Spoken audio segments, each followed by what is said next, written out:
We begin with that breaking news now at 5. A 10-month-old child stops breathing at a daycare in Speedway, later pronounced dead.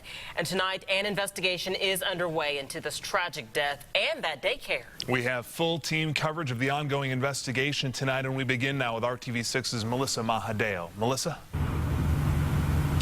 Yeah, Eric and Jason, a tragic story here as now several offices are investigating the death of this 10-month-old baby girl. Now, it all started right behind me at this daycare, the Miracles and Blessings Daycare Ministry Incorporated. It happened just after 2 yesterday. Speedway police rushing here after a baby was reported as unconscious and not breathing. She was also still in her car seat. Now, people at this ministry were told we're already performing CPR on that small baby girl when officers arrived. They then rushed her to Riley Hospital for Children. Sadly, this morning, that little girl was pronounced dead at the hospital. You know, a lot of it is based on your visit and meeting the staff and having an understanding of how they operate their business. And in this case, it's just very unfortunate.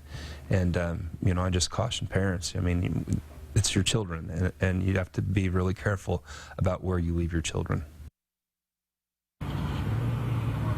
Now, at this point, we're told Speedway Police, the Department of Child Services, and the prosecutor's office, they are all investigating this little baby girl's death. We're going to keep you updated with that. It's also important to note that officers tell me when they arrived at this daycare yesterday, there were 36 children, all ranging in age, and there was one daycare worker present.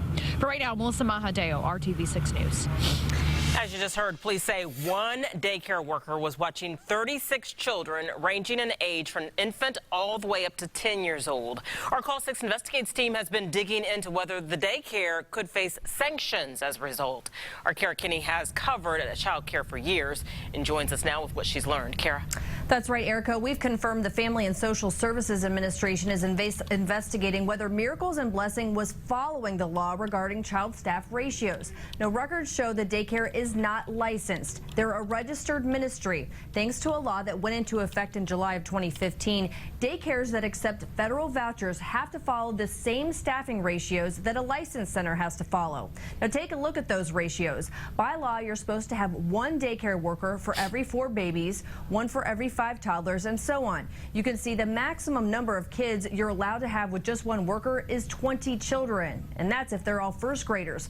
A spokesperson for FSSA would not comment on whether the daycare violated those staffing regulations. That's under investigation. Child care facilities that fail to follow child staffing ratios can face sanctions, including losing federal vouchers, probation, and other punishments. Kara, what about this daycare's inspection record? Did they have a history of any problems? Well, I did some checking, and no, their last inspection record in 2015 found no violations at all. Inspections prior to that involved issues like not having diapering stations in the infant and toddler rooms and cribs without sheets on them. Now, if you'd like to know the inspection history for your child's daycare, you can go to the FSSA Care Finder, and we put a link on the RTV6 app.